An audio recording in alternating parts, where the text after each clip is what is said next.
Buenas noches a todos y a todas. Bienvenidos a los miércoles de webinar de parte del Centro Interdisciplinario en Derecho y Psicología de Oaxaca. El día de hoy tenemos a nuestra ponente, la maestra Jessica Cervantes, quien es licenciada en Psicología, maestra en Psicología aplicada al área criminológica, especialista en psicoterapia gestal, licenciada en Derecho, maestrante en Derecho Procesal Penal, asesora técnica y perito en Psicología y Criminología, psicoterapeuta individual y de pareja con formación en acompañamiento psicoterapeuta virtual, docente en instituciones de nivel superior, capacitadora, tallerista y conferencista. Esta noche la tenemos aquí presente con el tema Derechos de las Víctimas y los protocolos de actuación para quienes imparten justicia en casos que afectan a menores de edad. Bienvenida, maestra, muy buenas noches. Muchas gracias, Jorge, muchas gracias a todos, bienvenidos esta noche. Pues vamos a iniciar con esta pequeña conferencia, este tema que me parece que es sumamente importante,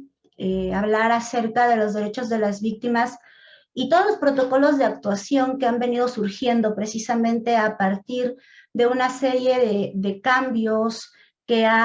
hemos vivido a nivel nacional en materia de derecho y específicamente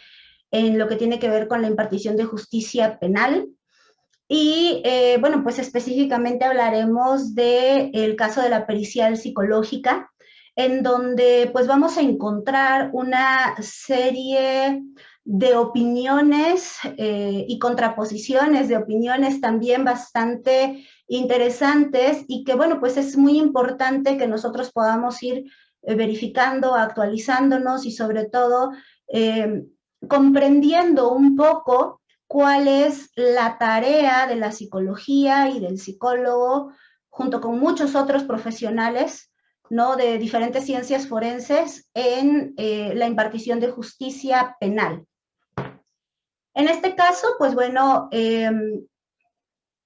inicio comentándoles acerca de las víctimas y sus derechos. Esta parte para mí es muy importante porque los derechos victimales realmente es algo muy novedoso en el derecho mexicano, en la aplicación de protocolos y sobre todo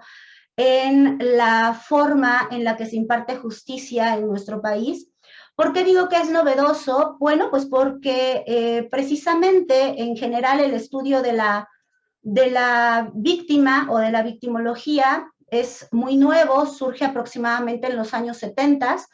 en donde pues empieza a visualizar que la penalización del delito no necesariamente tiene que ver con reprender a quien lo comete, sino también requiere forzosamente la reparación del daño que se efectúa o que se realiza. Y entonces, a partir de esta visión, dejamos de ver únicamente a la pareja penal, que es pues el imputado y la víctima, y pasamos a ver que existen también otros elementos que nosotros podemos empezar a analizar, a identificar y sobre todo otras ciencias, disciplinas que pueden aportar al derecho para realizar la impartición de justicia correspondiente. De esta manera, entonces, en México, en el año 2008, vivimos una reforma importante a nivel constitucional, en donde precisamente se lleva a cabo un cambio o una modificación en el modelo o en el sistema de impartición de justicia penal. Para los abogados que nos acompañan, recordarán que, bueno, teníamos anteriormente el sistema tradicional o conocido como mixto, en donde pues precisamente se llevaba a cabo todo por medio o la mayor parte del procedimiento por medio de documentales. Había algunas diligencias y algunas audiencias que tendrían que ser orales, pero que mayoritariamente pues los expedientes se conformaban de documentos y eran expedientes enormes, ¿no?, que de pronto habría que leer y que revisar y que verificar cómo se estaban llevando a cabo, tanto la presentación de las pruebas como los elementos que se llevaban o que se integraban a los expedientes, como todas las diligencias que pudiera llevarse con el secretario de acuerdos o con el juez en los diferentes momentos procesales. A partir del año 2008, bueno, pues en México queda generado un nuevo sistema de impartición de justicia, que actualmente es el que llevamos a cabo, conocido como los juicios orales, y que tiene como características la oralidad y el hecho de que sea adversarial, ¿no? En este sentido. Y posterior a esta reforma, bueno, se ve la necesidad también de generar una nueva reforma constitucional en el año 2011, en donde dejamos de hablar de garantías individuales y comenzamos a hablar acerca de derechos humanos. En el artículo primero constitucional, en su tercer párrafo, vamos a encontrar esta parte, y entonces vamos a empezar nosotros a ver una nueva forma de impartición de justicia y sobre todo una nueva forma de colaboración de parte de quienes, sin ser abogados, formamos o generamos procedimientos dentro de este proceso jurídico. De esta manera, como bueno les compartía, encontramos también en nuestra Constitución que en el artículo 20, en el apartado C, pues vamos a tener un listado de derechos que tiene la víctima o el ofendido, y derivado no solo de este artículo, sino de algunos otros que mencionaremos más adelante, pues surge en el año 2013 la Ley General de Víctimas, ¿no? Surge la necesidad de hablar de una ley general de víctimas, de promulgar una ley general de víctimas que nos permita comprender la nueva visión de impartición de justicia, que ya no está enfocada en el castigo como tal, sino que ahora está enfocada o prioriza la reparación integral del daño. La reparación integral del daño, que es un término también bastante novedoso y que implica para todas las personas que estamos involucradas en este proceso o en estos procesos de impartición de justicia, pues la necesidad de comprender a qué se refiere esta integralidad y sobre todo la necesidad de comprender jurídicamente de dónde proviene. ¿Por qué digo jurídicamente? Si estamos hablando o vamos a hablar específicamente de protocolos que regulan la actuación de los psicólogos, bueno, pues porque parte importante de este proceso y de estos cambios jurídicos que se viven en nuestro país tienen que ver precisamente con la manera en la que las diferentes ciencias ahora van a aportar al derecho. Y entonces vamos a encontrar que dentro de muchos otros elementos o dentro de muchos otros instrumentos jurídicos, pues nosotros vamos a tener primero pues un cambio en el sistema de impartición de justicia penal. Posterior a ello, pues vamos a tener que, al incorporarse el término de derechos humanos a nuestra Constitución, también tenemos que tomar en cuenta y tener conocimiento de los tratados internacionales en este tema, precisamente, que están firmados y ratificados por el Estado mexicano y que precisamente van a tomar incluso el mismo nivel de importancia que lo que nuestra Constitución protege. Vamos a hablar específicamente también de derechos de las víctimas, o ya vamos a empezar a hablar de lo que es el derecho victimal. Por ahí existen ya algunos juristas que están trabajando teóricamente con este nuevo ámbito del derecho. Por ahí existe un libro de derecho victimal de un autor apellidado Zamora Grant, que es editado por el INACIPE en México y que nos da un panorama bastante interesante para aquellos que estén interesados en este nuevo ámbito del derecho y en comprender de dónde proviene ahora la protección y la necesidad de generar protocolos específicos de actuación para víctimas, sobre todo de delitos de alto impacto. Pues vamos a encontrar ahí una base teórica bastante importante, una base dogmática bastante necesaria también para poder comprender de dónde proviene este derecho de las víctimas o estos derechos de las víctimas que están en el artículo 20 constitucional, apartado C, y que además también pues están ahora en leyes específicas, como lo es por el momento la que les he mencionado, la Ley General de Víctimas. Vamos a ver también pues que a partir de esto, de estas reformas y de este cambio en el sistema de impartición de justicia penal, surgen leyes específicas de muchas leyes que anteriormente existían, pero que ahora se les tiene que dar la visión desde el punto de vista de la perspectiva del derecho humano, que no estaban redactadas o que no estaban formuladas de esta manera y que tuvieron que ser modificadas. De hecho, en la actualidad vamos a encontrar, si ustedes entran a la página web de la Cámara de Diputados, van a poder, en el área donde se pueden ver las legislaciones, ustedes ahí tienen la posibilidad de revisar todas las reformas que se han realizado en este año o en lo que llevamos de este año, y van a encontrar que se han realizado muchas reformas constitucionales y muchas reformas a leyes específicas de tratamiento, prevención, sanción de delitos muy particulares, en donde precisamente el valor y el papel de la víctima es el que está siendo pues más importante o está siendo resaltado en el momento de la impartición de justicia, sin importar hasta el momento la edad.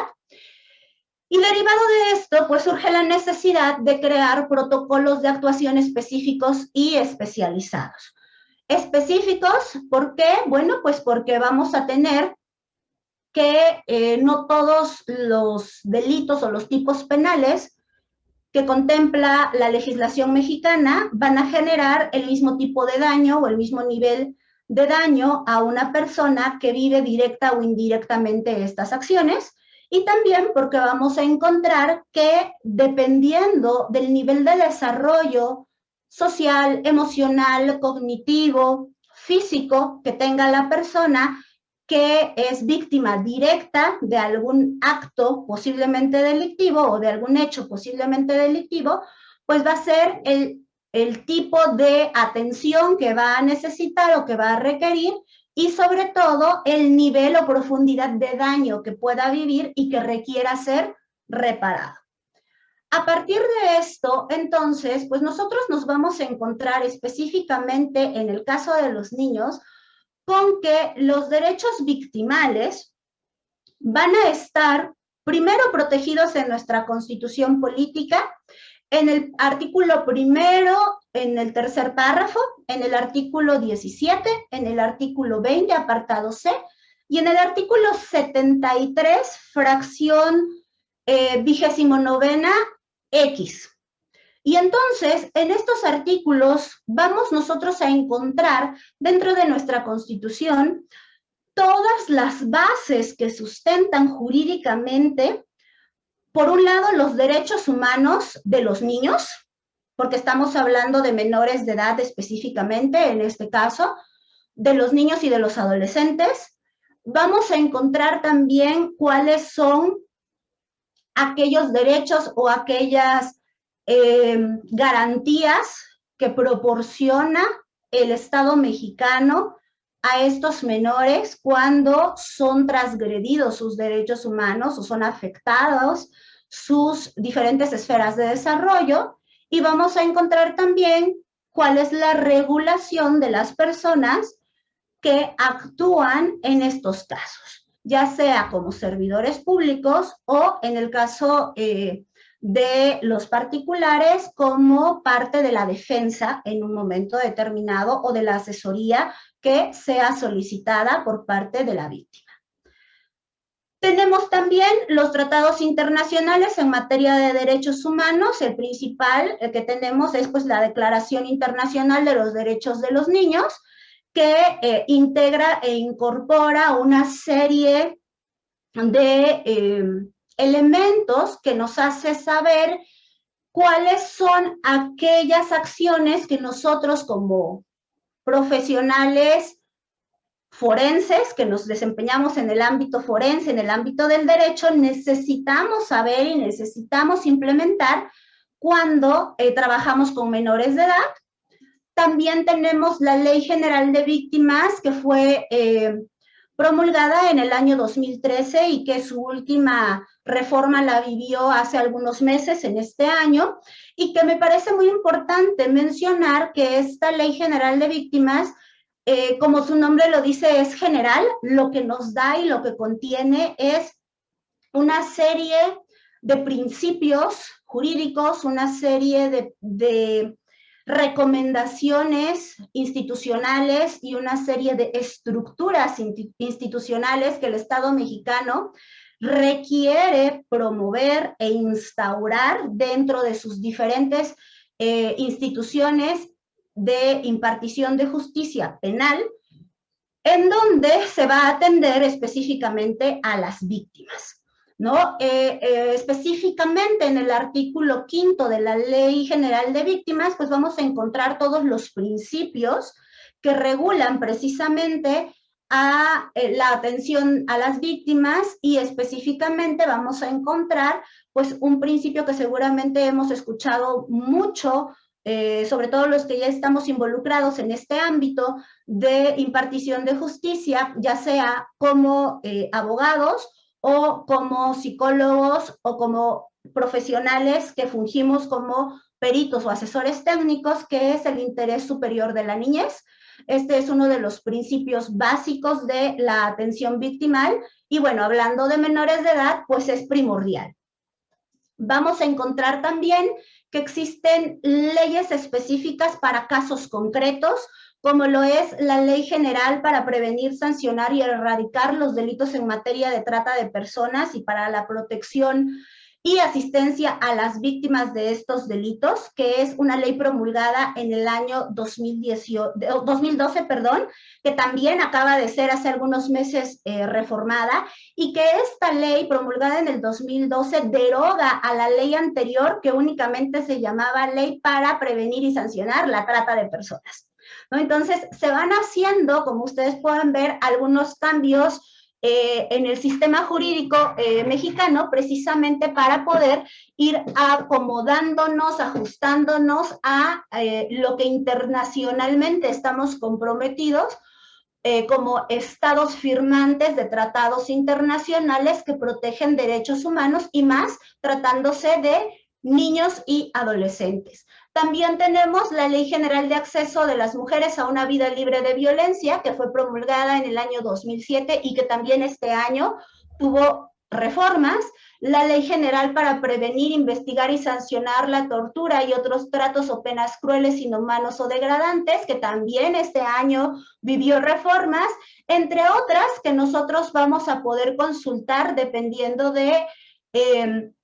pues nuestra necesidad, sobre todo, de actuar, y en el caso de la pericial psicológica, nuestra necesidad de conocer acerca de los casos específicos en donde nosotros nos estemos involucrando y en donde nosotros estemos, pues, realizando la aplicación de la psicología. Vamos a encontrar también, en este caso, que existe en México, precisamente en respuesta a la firma de la Declaración Internacional de los Derechos de los Niños, pues existe en México la Ley General de los Derechos de Niñas, Niños y Adolescentes, que fue promulgada en el 2014, y que en muchos estados se han generado las propias leyes estatales que llevan el nombre de Ley de los Derechos de Niñas, Niños y Adolescentes. En el caso, por ejemplo, del estado de Oaxaca, pues de Oaxaca, ¿no? Y que fue promulgada en el año 2015. Además, tenemos también, o vamos a encontrar, que existen, a partir de todos estos elementos jurídicos que les acabo de mencionar, pues protocolos y modelos especializados de actuación en donde cada uno de los intervinientes en las diferentes diligencias y actos jurídicos en donde menores de edad tienen que hacer presencia o tienen que generar una participación, pues nos van a dar parámetros de actuación. ¿A qué me refiero con parámetros de actuación? Nos van a dar normas, reglas a seguir para precisamente proteger a estos menores y poder llevar a cabo una buena intervención, tanto jurídica como en el caso que nos ocupa esta noche, pues psicológica. Y a partir de esto, entonces, pues nosotros vamos a poder entrar un poquito ya más en materia. Y en el caso de la investigación de los delitos, es muy importante que nosotros tomemos en cuenta que en este sistema de justicia penal que estamos viviendo ahora, la investigación de los delitos cobra una importancia bastante relevante. Precisamente porque la investigación de los delitos ya no solo va a depender del Ministerio Público, sino también va a ser necesaria la formación de trabajo interdisciplinario. ¿Qué quiere decir esto? Que vamos a necesitar, como abogados, tener un equipo de trabajo con especialistas en diferentes ramas o en diferentes materias que nos puedan ayudar a integrar una investigación que permita, en el caso de quienes son servidores públicos, imputar un delito. En el caso de quienes trabajan como defensores particulares, realizar una investigación alterna para poder tener una teoría del caso que defienda a un imputado o a una serie de imputados. Y precisamente este trabajo interdisciplinario inicialmente pues lo va a generar el Ministerio Público con la policía especializada, en algunos estados agentes estatales de investigación y de manera general policía investigadora, y los peritos que por definición pues son expertos en una ciencia, arte u oficio y que nos pueden ayudar a identificar algunos aspectos que como abogados o como policías investigadores pueden carecer de estos conocimientos y requieren del apoyo de profesionales o de personas expertas en otras materias para poder integrar las carpetas o legajos de investigación correspondientes. Aquí pongo también al abogado defensor porque en este sistema de justicia penal, pues el abogado defensor tiene la posibilidad de generar una investigación alterna a la que genera el Ministerio Público y entonces también será necesario que se allegue de un equipo de trabajo interdisciplinario para poder identificar o para poder realizar la investigación que se requiera para probar la inocencia de su defendido. En este caso particular, pues vamos a encontrar que el análisis de la tríada delictiva o criminógena compuesta por el imputado, la situación que es el hecho posiblemente delictivo y la víctima va a requerir entonces forzosamente no solo de un análisis jurídico, sino de un análisis interdisciplinario en el que las ciencias forenses van a acudir al apoyo del derecho para poder explicar algunas situaciones que se estén presentando o que se hayan presentado en hechos denunciados o en hechos que han sido considerados posiblemente delictivos. Recordando un poquito para los abogados que, bueno, el sistema de justicia penal actual cuenta con 3 fases sumamente importantes, que es precisamente la fase de investigación, la fase intermedia o la etapa intermedia y la etapa de juicio. Para los psicólogos, pues bueno, les comparto que precisamente en esta etapa o fase de investigación es en donde la mayoría de los peritos trabajamos o la mayoría de los profesionales ajenos al ámbito jurídico o al ámbito del derecho trabajamos, precisamente porque lo que hacemos es ayudar a esclarecer los hechos por medio de la aplicación de nuestra ciencia, arte u oficio al ámbito del derecho. Y me interesa mucho para quienes nos acompañan esta noche y que no son abogados, hacer hincapié en esta parte de aplicación a el ámbito del derecho, porque salimos, todos los que tenemos profesiones diversas o diferentes al derecho, salimos totalmente de nuestra zona de confort profesional para actuar y aplicar nuestros conocimientos en un ámbito que es desconocido para muchos o que ya de acuerdo a la experiencia que tengamos, pues también realizamos una serie de conocimientos empíricos posiblemente, o tenemos ya una serie de conocimientos empíricos posiblemente acerca de cómo se lleva a cabo el proceso y en qué momento me lleva a mí o me genera a mí la posibilidad de actuar como psicólogo, como criminólogo, como criminalista, dependiendo del área en la que yo me esté desenvolviendo. Entonces, estas ciencias forenses pues son diversas y muchas de ellas tienen que ver precisamente con la posibilidad, por ejemplo, de hacer la evaluación psicológica, ¿no? Y dentro de las ciencias forenses vamos a encontrar la medicina, la genética, la biología, la antropología, la criminología, la criminalística, vamos a encontrar la química, la física, vamos a encontrar muchas otras que pueden ser de mucha utilidad para la investigación de los delitos y hoy específicamente pues vamos a hablar de la psicología, de la actuación de los psicólogos en aquellos casos en donde participan menores de edad. Por favor, si alguno de ustedes va teniendo alguna pregunta, alguna duda, me pueden ir interrumpiendo, no hay ningún problema. Por ahí vi que se me prendió ahí la señal de que alguien estaba hablando por el chat. Por alguna razón, no sé si por la presentación o porque algo está fallando, no me permite revisarlo, pero con mucho gusto si quieren pueden abrir su micrófono y hacer el comentario o la pregunta que tengan, porque no me es posible ver el chat en este momento. No sé si haya alguien que tenga alguna duda, alguna pregunta hasta aquí.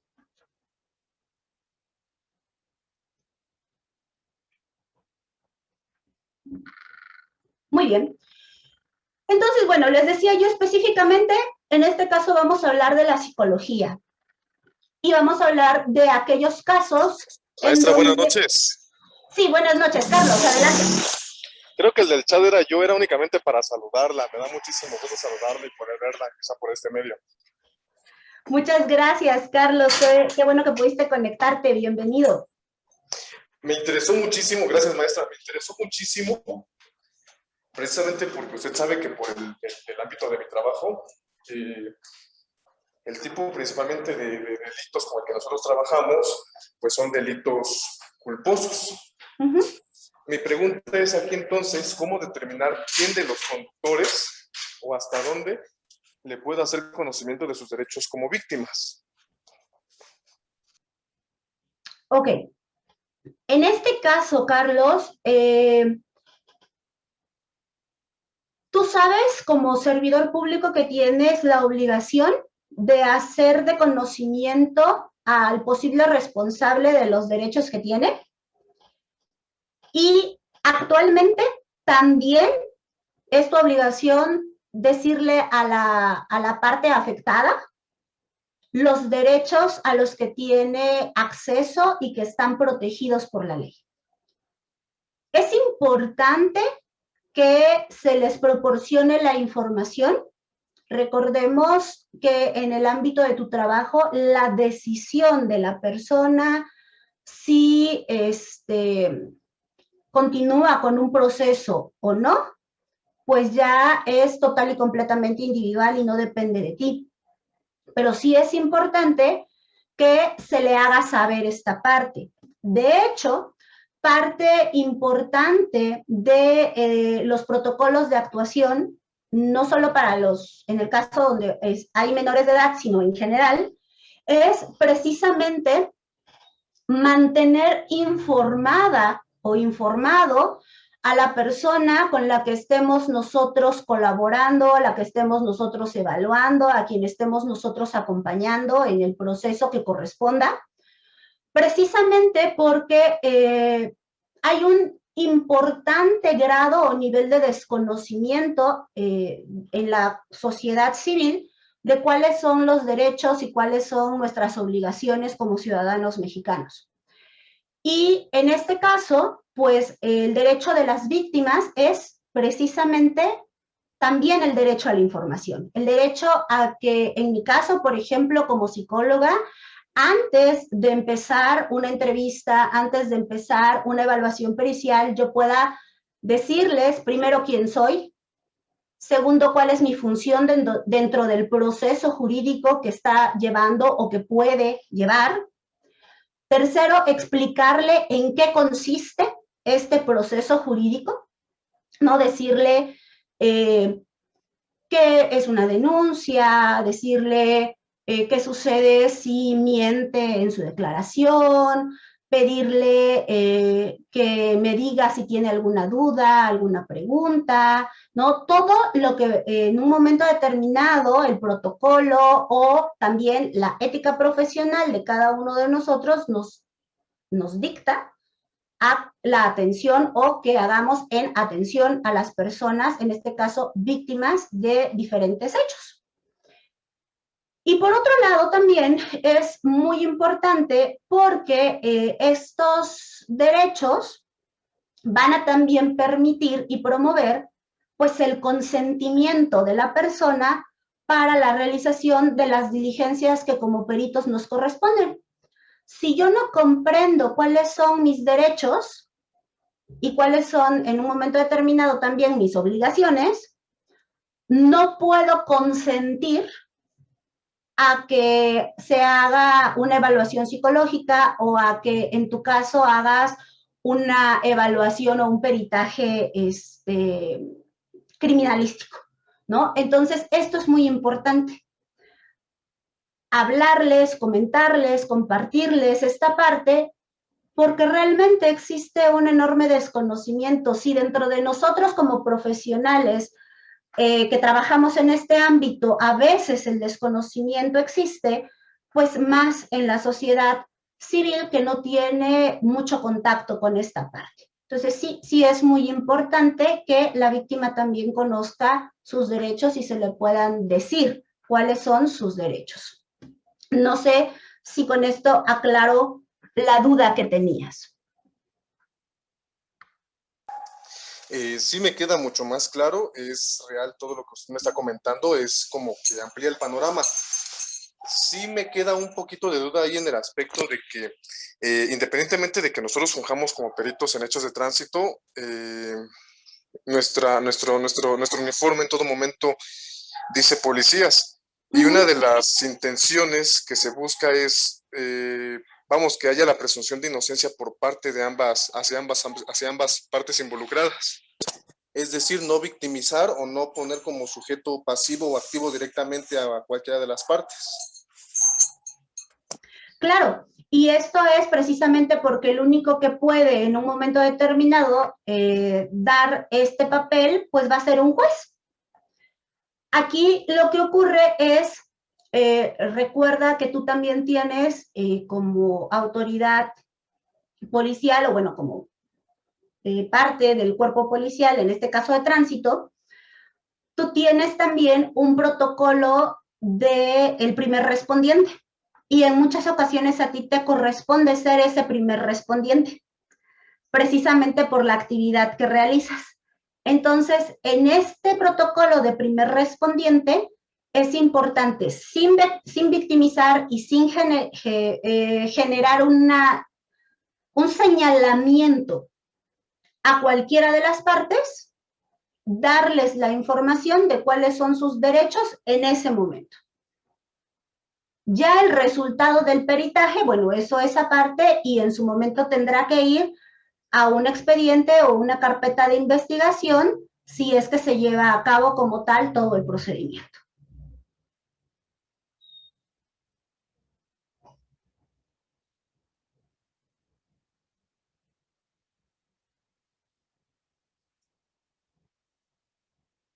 Muy bien. En este aspecto, y retomando un poquito lo que Carlos nos compartía, nosotros tenemos que tomar en cuenta que la policía especializada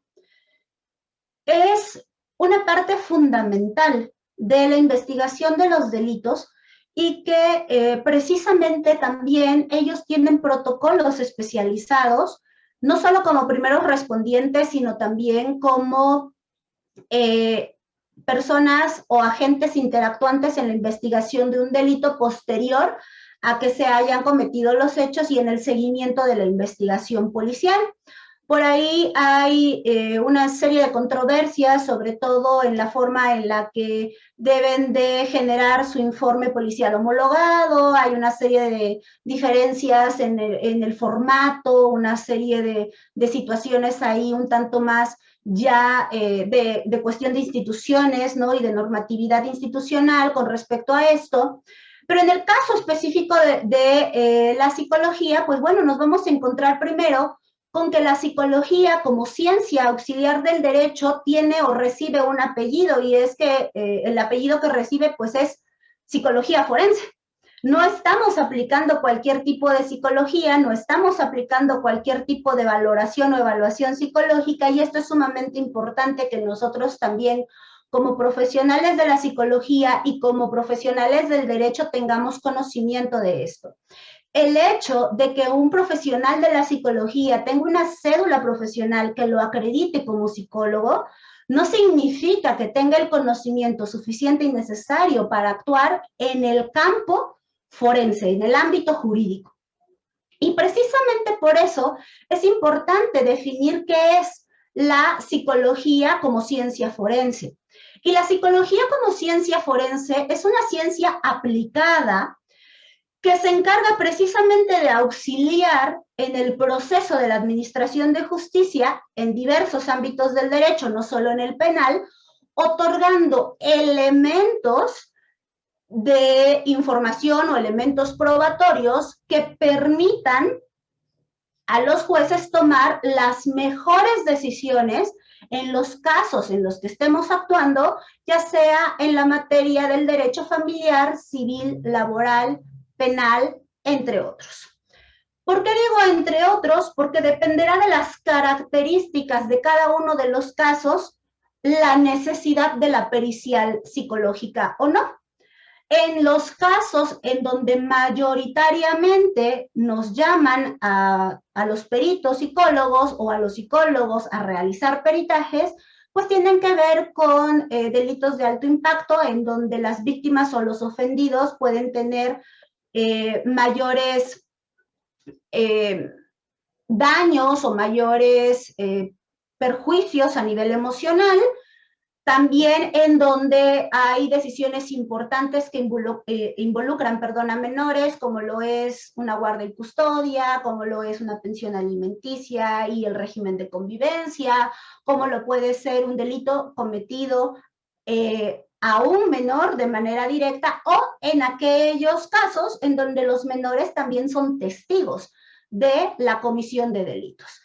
Y en el ámbito laboral, ahorita también con toda la reforma que se está realizando en este ámbito del derecho, bueno, pues los psicólogos vamos a fungir ya muchísimo más, precisamente en casos en donde se acuse o se señale acoso laboral o donde exista riesgo de trabajo por estrés. Si ustedes recuerdan, la norma oficial mexicana número 35, que ahorita está muy fuerte, ¿no? En la capacitación y en la necesidad de ajustar ciertas cosas en las empresas, pues habla precisamente de la salud mental en el trabajo. Y esto tiene que ver por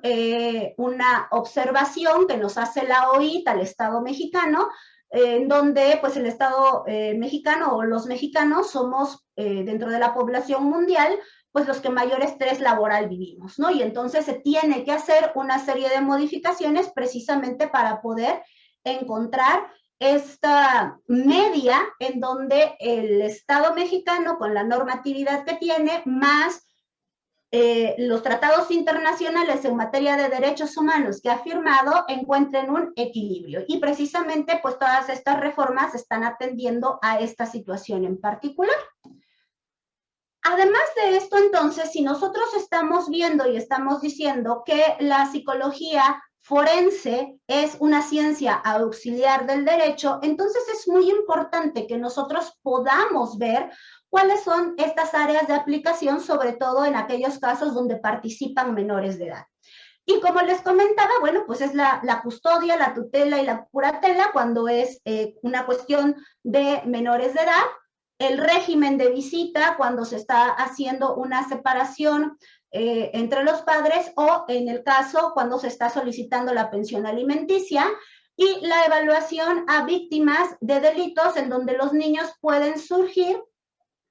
como víctimas directas o indirectas. Generalmente vamos a encontrar que los delitos en donde los niños o menores de edad son víctimas directas, están más enfocados a cuestiones que tienen que ver con perjuicio a su desarrollo sexual, a cuestiones que tienen que ver con perjuicio a su sano desarrollo social, precisamente, por ejemplo, trata de personas, en su tipo de explotación laboral. Tenemos también casos de secuestro, tenemos también casos de violencia familiar, que son aquellos en donde mayoritariamente el daño puede llegar a ser de tipo psicológico y bueno, pues es importante que el psicólogo actúe para precisamente ayudar a esclarecer los hechos. Y en este sentido, pues es muy importante entonces que nosotros tomemos en cuenta que como psicólogos, o que los abogados tomen en cuenta que los psicólogos, cuando fungimos como peritos, pues estamos actuando y estamos trabajando en un ámbito en el que desconocemos muchas cosas, ¿no? Desconocemos qué se tiene que hacer, cómo se tiene que hacer, cuáles son las normas que regulan mi trabajo, mi ejercicio profesional como psicólogo al momento de convertirme en asesor técnico o perito, cuáles son las características legales en tanto a derechos y obligaciones que adquiero por participar en estos procesos, y es muy importante que como abogados le expliquen a los profesionales de la psicología con los que van a trabajar, si no tienen este conocimiento, a qué se meten, ¿no? O cuál es el trabajo real que van a estar realizando, porque no solo es la aplicación de una batería de pruebas o la determinación de un diagnóstico, como en la parte clínica o de consultoría, sino que implica una serie de actuaciones jurídicas que tienen que ver precisamente con el tipo de evaluación pericial y el ámbito de derecho en el que nosotros nos encontremos. Y en el caso particular de los niños, pues implica una responsabilidad mayor en términos profesionales, porque cuando hay niños de por medio, en casos sobre todo de impartición de justicia penal, en donde son víctimas directas, podemos estar coadyuvando a una revictimización o podemos estar efectivamente coadyuvando a que se genere una reparación integral del daño, dependiendo de la forma en la que nosotros participemos y en la que apliquemos la psicología forense. Que esto es muy importante y es necesario que los psicólogos interesados en esta área de trabajo se especialicen, tengan conocimientos específicos de esta materia. ¿Por qué? Porque en general a los psicólogos en la licenciatura pues no nos hablan de derecho, ¿no? Y cuando nosotros trabajamos o cuando nosotros realizamos peritajes, pues nos ponemos literalmente a nadar en aguas desconocidas, ¿no? Que son el ámbito jurídico. Y no sabemos qué es un discernimiento de cargo y no tenemos idea de en qué materia se tiene que hacer, en qué materia no, o en qué casos en la justicia penal se tiene que hacer y en qué casos no. No comprendemos cuál es la estructura que necesita el abogado que tenga nuestro informe psicológico, porque tenemos la idea del análisis e informe clínico, que es el que nos enseñan a todos en la licenciatura, pero desconocemos cuáles son las características de un dictamen pericial como tal, y entonces empieza a surgir una serie de desconocimiento muy importante en el ámbito en el que se aplica el conocimiento psicológico, que genera pues la desconfianza en el trabajo de los profesionales de la salud mental, específicamente de los psicólogos, en muchos profesionales del derecho. Me ha tocado tristemente escuchar comentarios de abogados en donde prefieren no incluir la prueba pericial psicológica precisamente porque el psicólogo luego no sabe qué hacer, ¿no? Y entonces aquí hay una parte de desconocimiento tanto del psicólogo, que no conoce la aplicación forense, como del abogado, que también desconoce que existen psicólogos especialistas en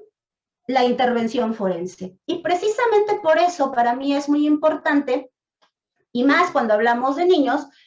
que veamos esta parte diferencial de lo que es la psicología general o la psicología clínica que la mayoría de los psicólogos manejamos, y la psicología forense, que requiere de una especialización y una capacitación constante en la materia particular, porque estamos hablando del interés superior de la niñez. Estamos hablando de que vamos a trabajar o que vamos a colaborar como psicólogos en casos en donde el desarrollo integral de un niño, de una niña o de un adolescente se pone en riesgo por la opinión de un psicólogo que desconoce en lo que está trabajando o en lo que está participando. Y precisamente por eso, pues es importante que tomemos en cuenta las siguientes características de una evaluación psicológica clínica y las características de una evaluación psicológica forense. En el caso de la evaluación psicológica clínica vamos a encontrar que, bueno, pues se desarrolla en el ámbito del consultorio o en el ámbito hospitalario, dependiendo de dónde nos desenvolvamos como psicólogos clínicos. La persona que vamos a evaluar es un sujeto pasivo que generalmente actúa de manera voluntaria, en donde trabajamos con la verdad real de un suceso o experiencia, es decir, nos quedamos con el dicho del paciente y trabajamos con el dicho del paciente. De hecho, aquí tenemos pacientes, ¿no? Y generalmente existe una relación de tipo terapéutico en donde se genera un vínculo con la persona, se genera empatía, se genera muy probablemente un diagnóstico clínico si ese es el objetivo, o se generan las sugerencias de tratamiento que en un momento determinado pudiésemos nosotros darle a una persona que acude a una evaluación psicológica a nuestro consultorio. En este caso existe como tal el secreto profesional, que es esta confidencialidad con la que trabajamos los psicólogos y donde no podemos exponer lo que nos dicen, el material que utilizamos dentro de la terapia, etcétera, etcétera, a nadie. Se produce una retroalimentación, es decir, hay una interacción entre el evaluado y el evaluador, en este caso el psicólogo, en donde puede dar opiniones, puede dar recomendaciones, puede sugerir algunas alternativas, puede incluso dar el tratamiento correspondiente en un seguimiento a la valoración que se ha realizado, o puede sugerir el tratamiento que sea necesario, ya sea psicológico, médico, psiquiátrico o cualquier otro que se requiera en el ámbito clínico. Sin embargo, en el ámbito de la psicología forense, la evaluación tiene características total y completamente diferentes, al grado de que, primero, la evaluación psicológica forense se desarrolla en un ámbito institucional jurídico. No se va a llevar a cabo en nuestro consultorio de manera general, se va a llevar a cabo en instalaciones de juzgados, en instalaciones penitenciarias, en instalaciones de fiscalía, dependiendo del ámbito del derecho en el que nosotros nos encontremos realizando este trabajo. Por lo tanto, esas condiciones bonitas que nos pinta la psicología clínica, de tener un lugar iluminado, con suficiente ventilación, en donde podamos darle ciertos descansos a la persona y podamos tener tiempo a lo mejor para jugar, en este caso con el niño, ¿no? Para jugar con el niño, para platicar con él, para crear rapport a lo mejor en 2, 3 horas. Antes de empezar a realizar la evaluación no existe. El psicólogo forense realmente trabaja a petición de parte, es decir, ya sea la Fiscalía o el Ministerio Público, y de este lado la defensa nos va a solicitar la valoración de una de las partes o de un testigo dentro de un caso jurídicamente observado, y precisamente por eso pues la persona evaluada es un sujeto activo dentro del proceso jurídico, es decir, forma parte del conflicto que jurídicamente se está intentando solucionar, y si en un momento determinado yo no formo parte del equipo de trabajo de esa persona, pues voy a encontrar negación, voy a encontrar incluso mucha dificultad para poder realizar como tal la valoración psicológica. Voy a tener también una serie de características alteradas en la observación, en los datos que yo obtenga dentro de las pruebas psicológicas, más si son pruebas proyectivas o pruebas que no están estandarizadas en población mexicana, precisamente porque existe obligatoriedad. Hay un mandato de un juez que dice que la persona tiene que participar de la evaluación psicológica. Y aunque no se le puede obligar a la persona a que conteste las pruebas, a que participe en la entrevista, para nosotros como psicólogos sí tenemos la obligación mínimo de informar al juez que no se pudo realizar esta valoración. No es como en el consultorio en donde, bueno, no quiere la persona, pues no se hace y empezamos a trabajar con otra cosa. En este caso es una obligación entregar un informe a la autoridad que nos está solicitando como tal esta evaluación. Nosotros como psicólogos forenses, pues no trabajamos una realidad o una verdad real, sino realmente trabajamos con una verdad jurídica, que es la que incluye el expediente legal, y por eso forzosamente necesitamos tener conocimiento de cómo está incorporado o cómo está integrado un expediente en las diferentes áreas del derecho en las que nosotros nos desenvolvamos, y en el caso particular de la comisión de los delitos, pues cómo está integrada la carpeta de investigación. ¿Por qué? Porque participamos única y exclusivamente en la etapa de investigación, en la aplicación de nuestros conocimientos. Posteriormente, nuestra participación ya es como testigo técnico en el juicio, pero ya nada más es ir a hablar acerca del trabajo que previamente realizamos con la persona o las personas que evaluamos. Aquí no generamos como tal una relación terapéutica, no generamos como tal una relación empática. Por supuesto que hacemos un breve rapport, por supuesto que tratamos respetuosamente a la persona, pero no nos vinculamos precisamente para evitar perder objetividad en la observancia del caso que estemos trabajando. El objetivo particular de la evaluación psicológica forense es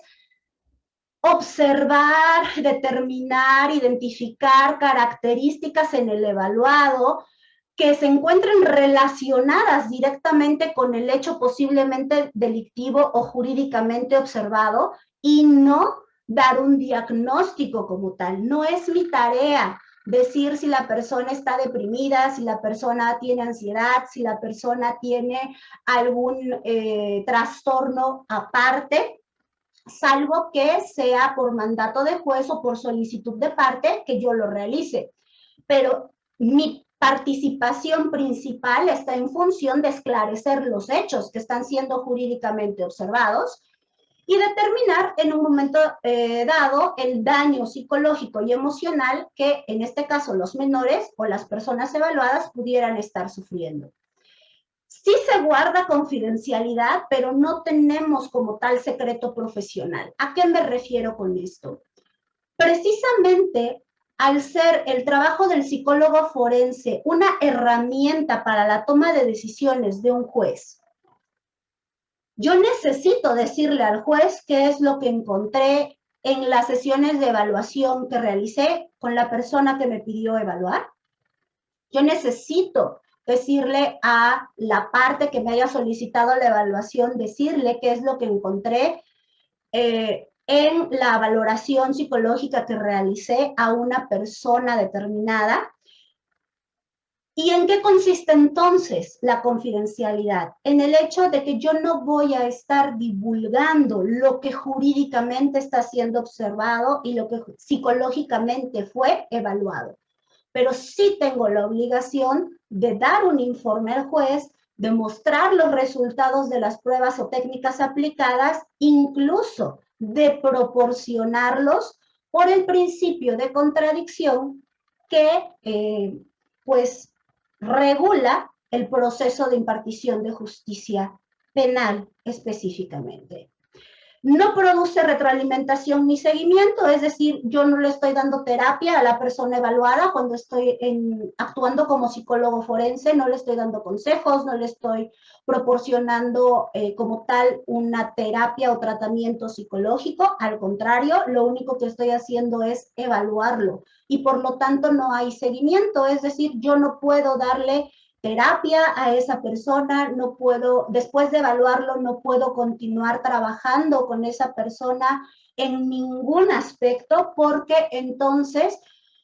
la opinión técnica que yo pudiera proporcionar en el momento de mi actuación como testigo experto en la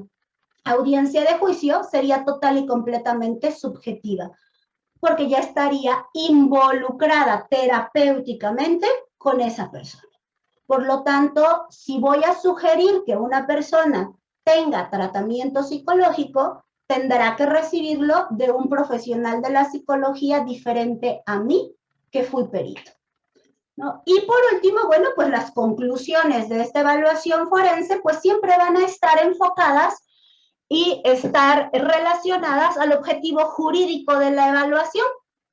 no al objetivo clínico, que es el diagnóstico. Entonces, en el caso de la psicología forense, por ejemplo, en el derecho familiar, donde los abogados comúnmente nos dan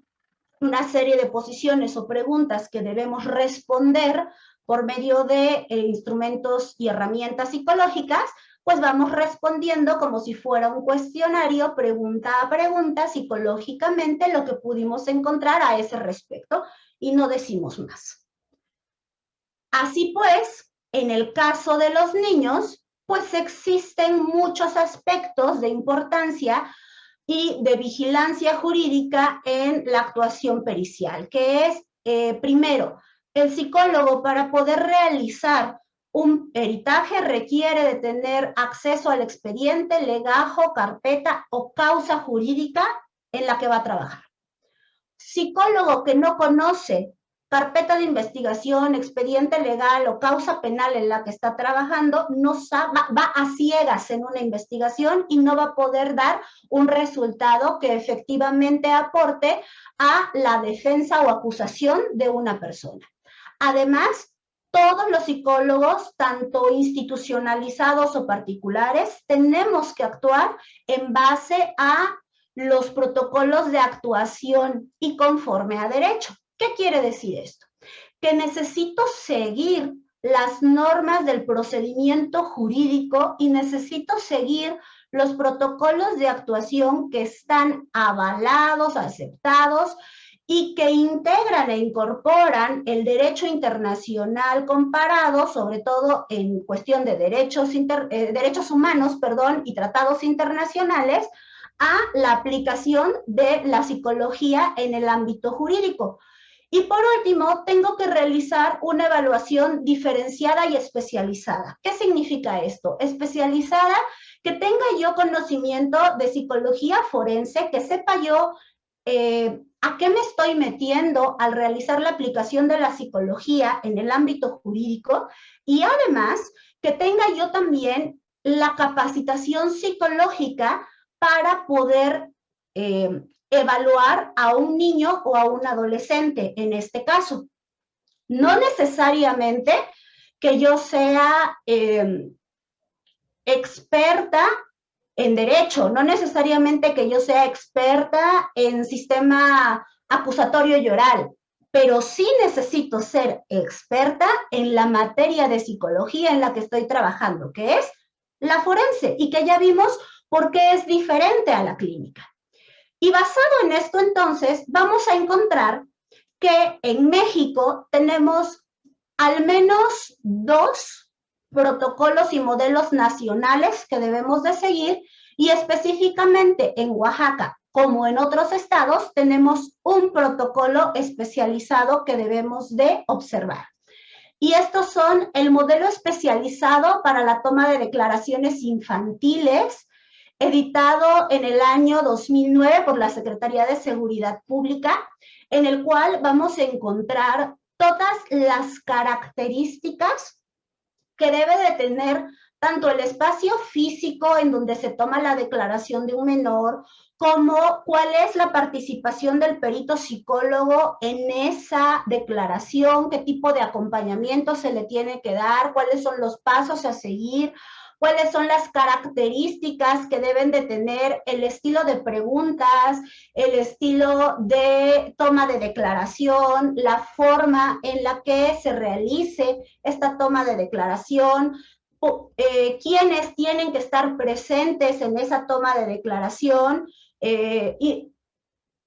en cuanto a modelo, incluso nos dice que debe de haber el menor número de personas, precisamente para evitar la revictimización, dado que, pues, contra el prejuicio social no podemos hacer mucho en muchas ocasiones, y bueno, el niño estar hablando en frente de muchas personas acerca de algo que vivió directamente o que vio que viviera alguien más,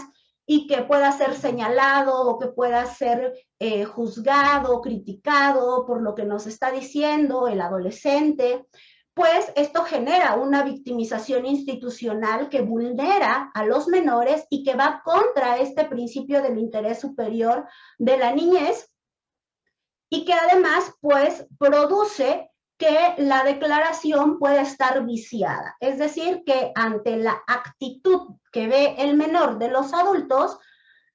pueda haber alguna serie de modificaciones en el relato, pueda haber alguna serie de datos que no se permite proporcionar, precisamente por evitar el señalamiento, la crítica, la risa, cualquier actitud que lo pueda poner en riesgo y que lo haga sentir amenazado.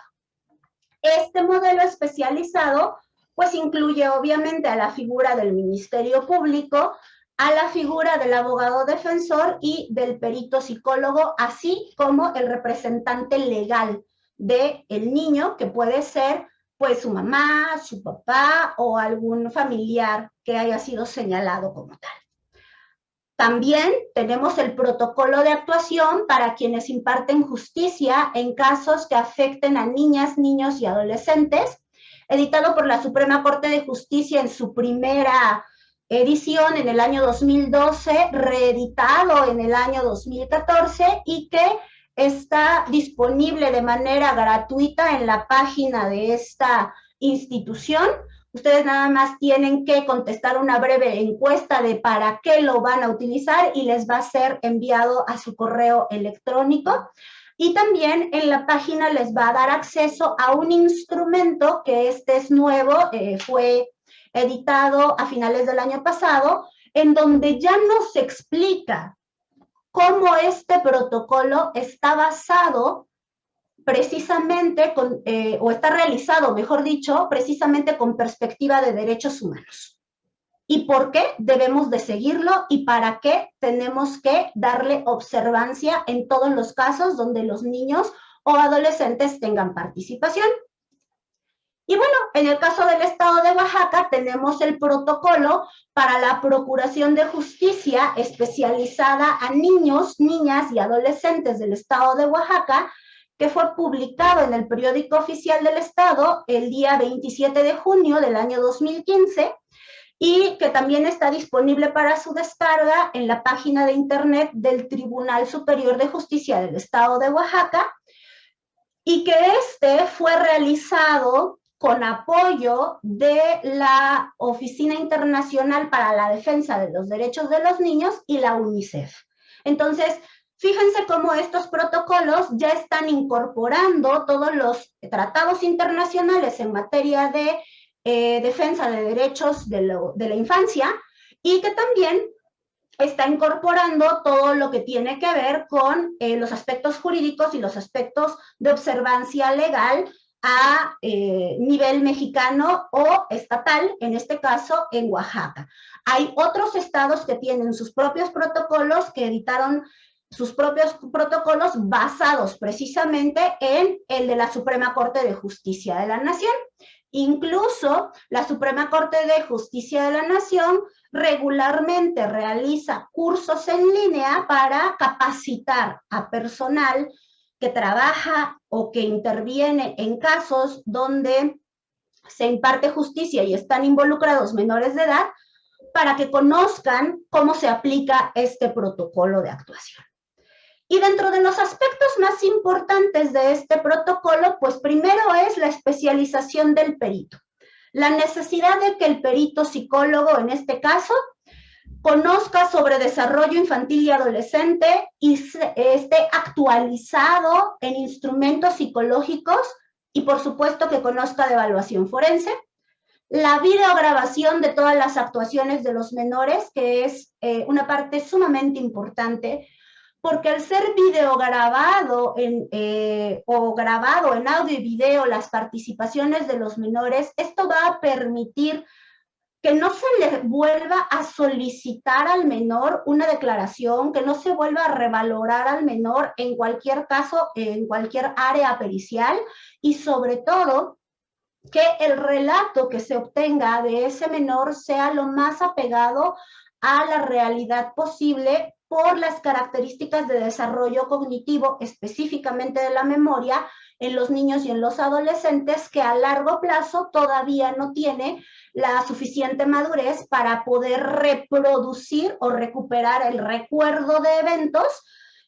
además desagradables, de una manera tan fidedigna como jurídicamente lo pudiésemos necesitar. Y además, pues bueno, la videograbación nos va a permitir, sobre todo a quienes son abogados defensores, realizar un reanálisis para generar metadictámenes o contrainformes en el ámbito penal y evitar la revictimización. También otra parte sumamente importante en el caso del protocolo, pues es la integración de los elementos de valoración psicológica al dictamen final. Comúnmente en las carpetas de investigación o en las causas penales únicamente encontramos un documento que se llama dictamen psicológico y pues es un texto redactado por el psicólogo evaluador, comúnmente de servicios periciales o de fiscalía, dependiendo del estado y cómo está estructurada esta parte del sistema, en donde no se encuentran los instrumentos utilizados.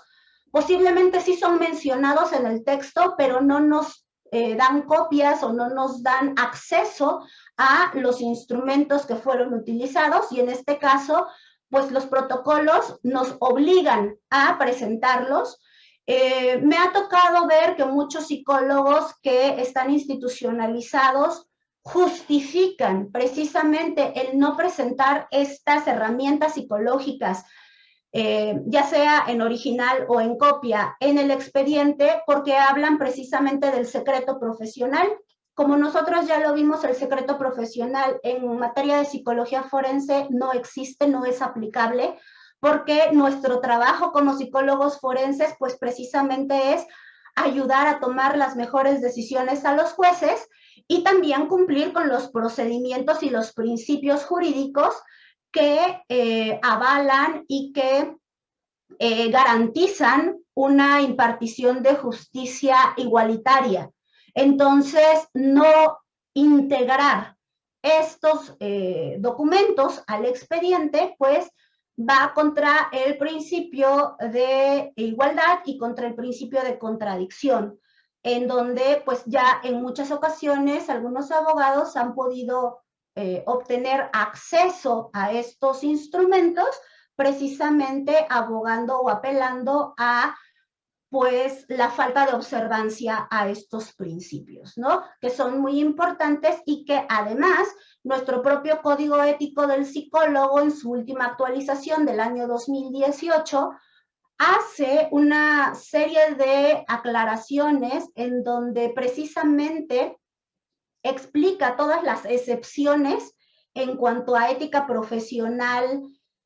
clínica tenemos los psicólogos forenses precisamente por el ámbito en el que aplicamos el conocimiento psicológico. Y dentro de esas excepciones está precisamente el guardar estos elementos de manera confidencial. Tienen que ser expuestos precisamente para que la otra parte, sin necesidad de revictimizar al menor o de volver a valorar al menor y de volver a preguntarle ciertas cosas al menor, pueda realizar un segundo análisis a la evaluación realizada o pueda realizar un metadictamen de manera adecuada. Además, también el protocolo sugiere que cuando se lleve a cabo este tipo de valoraciones, en este caso psicológicas, se realicen en cámara de GESEL para permitirle a la defensa y al psicólogo de la defensa participar en esta evaluación de manera indirecta a través precisamente de la observancia y de una plática que pudiese tenerse antes con el psicólogo que va a interactuar directamente con el niño. ¿Qué es una cámara de GESEL? Bueno, algo similar a lo que tenemos aquí en las imágenes, en donde hay un espacio total y completamente aislado de ruido que está acondicionado para trabajar con los niños y que tiene un espejo que permite que del otro lado no se pueda, que de este lado no puedan visualizar lo que hay en la sala donde se está además grabando en audio y video la realización de esta evaluación pericial y que son las instalaciones adecuadas para llevar a cabo este tipo de evaluaciones a nivel institucional. Evitar la revaloración psicológica. El hecho de que nosotros sigamos los protocolos va a permitir que privilegiemos el sano desarrollo integral de los niños y que no necesitemos estar a cada ratito preguntando sobre algún evento o algún hecho que de manera directa o indirecta vivió el niño, además de que nos va a permitir también disminuir y fomentar el daño integral, la reparación del daño integral desde el tratamiento que se sugiere posterior a la evaluación psicológica pericial. No se necesita terminar el proceso jurídico para que los niños que han sido víctimas directas o indirectas de algún hecho, de algún evento posiblemente delictivo o de algún evento que ya fue determinado como delictivo, para poder acudir a terapia, para poder obtener tratamiento y poder empezar a sanar emocionalmente lo que sea necesario. Cuidado de la identidad de la víctima del menor de edad. Este cuidado se va a dar precisamente de formas diversas y sin necesidad de decir que por eso no vamos a videograbar la evaluación. En este caso, la toma de fotografía, por ejemplo, la que tenemos aquí, no enfoca el rostro de la menor, más bien está enfocando o visualizamos mejor el rostro de la perito o de la evaluadora que está con esta pequeña, y esa es la forma correcta de realizar el trabajo. Como va a quedar videograbada, la grabación del menor siempre va a ser de espaldas, y en el caso de las documentales, solamente utilizaremos sus iniciales. El hecho de cuidar y de proteger la identidad del menor que participa en un proceso jurídico no es impedimento de que se lleve a cabo la grabación en audio y video de las diligencias en las que participa. Y también esta grabación no forzosamente tiene que ser solicitada por el Ministerio Público o por el abogado defensor, incluso por el juez. Es obligación del perito, no solo en psicología, sino en general de los peritos que trabajemos con menores de edad, de realizar este procedimiento, precisamente porque es el procedimiento que pues estamos obligados a seguir simplemente por participar en casos que están jurídicamente observados. Y por último, pues, contar con las instalaciones adecuadas. ¿Qué quiere decir esto? Bueno, pues que las instalaciones para la valoración de los menores sean o tengan las mejores condiciones para poder aplicar los instrumentos de evaluación, para poder realizar el acompañamiento psicológico necesario en casos de que nos corresponda acompañar en la declaración ante el Ministerio Público al pequeño o a la pequeña con la que estemos trabajando, y debe de contar mínimamente con un espacio amplio, iluminado, ventilado, en donde haya elementos que puedan ser utilizados de manera lúdica, es decir, juego, dependiendo también de la edad del niño con el que estemos trabajando, y que nos permita también la aplicación de los instrumentos psicológicos, como en este caso observamos, bueno, pues mínimo tener una mesa, 2 sillas y poder realizar el trabajo de evaluación correspondiente. Cuando nosotros trabajamos como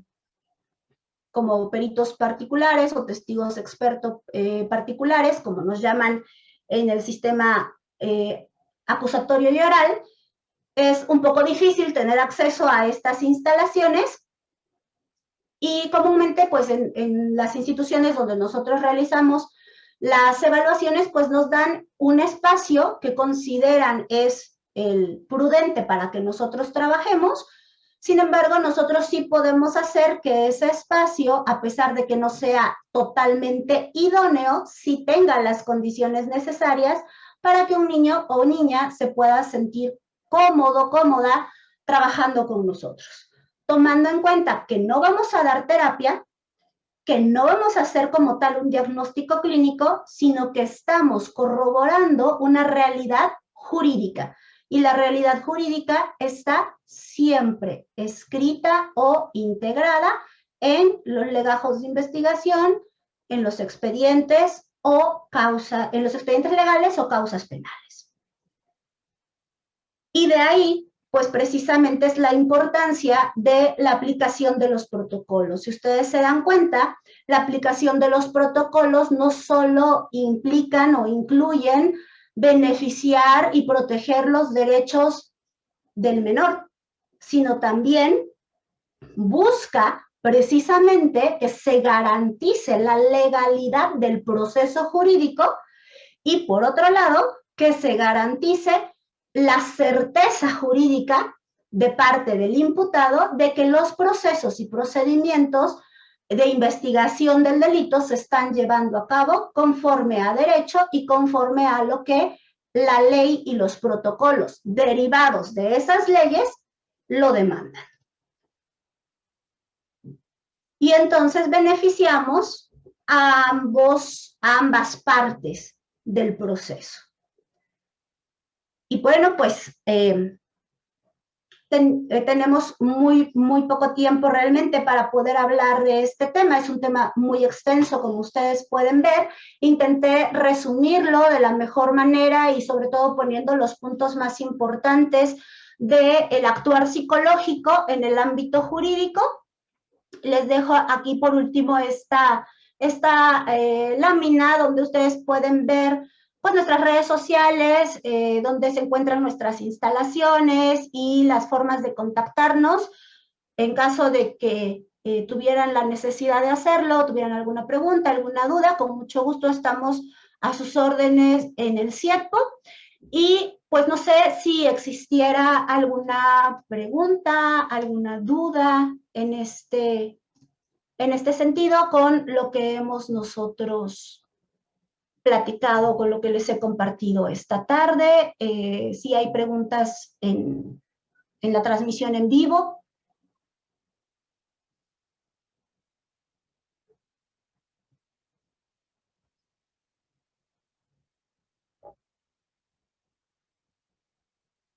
Muy bien. Pues yo les agradezco mucho su presencia esta tarde, acompañarme esta noche en este miércoles de conferencia del Centro Interdisciplinario de Estudios en Derecho y Psicología de Oaxaca, y espero que nos encontremos muy pronto en alguna otra actividad y en alguna otra conferencia que podamos estar proporcionando por acá. Por favor, si hay algún tema que sea de su interés, háganoslo llegar por el chat para que podamos nosotros también apoyarnos de los profesionales que puedan realizar esta transmisión de conocimiento. El equipo del CIEPO está integrado por psicólogos y abogados. Sin embargo, bueno, también tenemos la participación de criminólogos, criminalistas que pueden apoyarnos en algunos otros temas y que con mucho gusto podemos nosotros ir valorando con ellos sus participaciones con respecto al interés en los temas que tengan ustedes necesidad de conocer un poco más. Muchas gracias a todos, muchas gracias Carlos, ahí después me dices qué te pareció la conferencia de esta noche y que tengan excelente noche. Muchas gracias, maestra, por tu participación.